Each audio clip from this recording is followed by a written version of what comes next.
Yo, what's up mga ka-treasure? Nasa SM Center Las Piñas tayo to visit the Heroes Comic Con event na meron sila.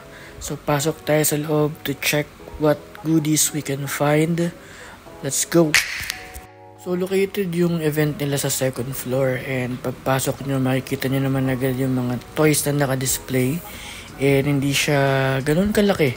Pero okay din naman, medyo marami naman silang binibenta rito, like itong mga custom made na stickers and cards, itong mga like rings and mga blind boxes and some chibi toys.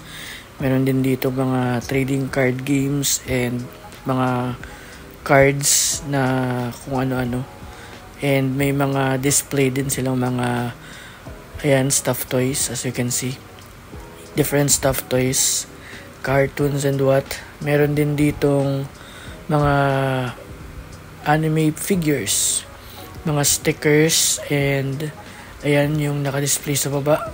Meron ding mga comics, mga manga, syempre mga luma na karamihan dyan, and may mga set din.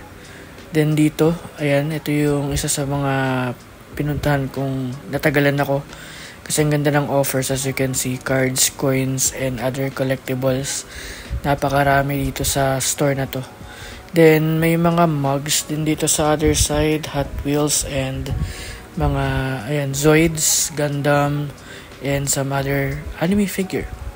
Dito naman, merong mga Gundam din, mga gaming device na mini. And, more on Gundam talaga yung binibenta dito.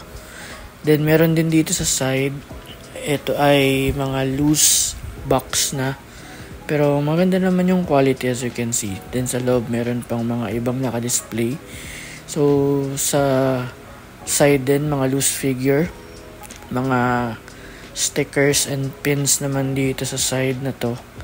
And dito rin yung part na, ito, kung nakikita nyo. So, medyo madami, pero I don't know the quality. Si Cobb yung mas expert sa quality check Pero, mga nakabox kasi yung binibili ko. So, ito yung mga loose box figures. Ayan. So, meron dito, Dragon Ball, Slam Dunk, Marvel sa taas. Then, ayan yung mga chibi action figure na binibenta dito. Well, ayun. So, overall, yung event nila dito, hindi ganoon kalakihan. And hindi, syempre, ganun karami yung binibenta. Pero, kung start up mo pa lang naman and you just want to check things out and buy something na affordable, so, dito yung place na pwede mong puntahan.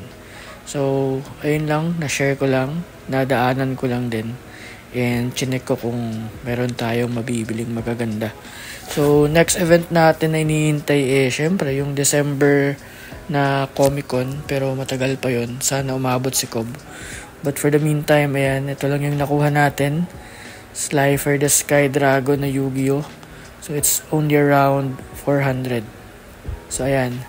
So, na-share ko lang. See you guys later. See ya.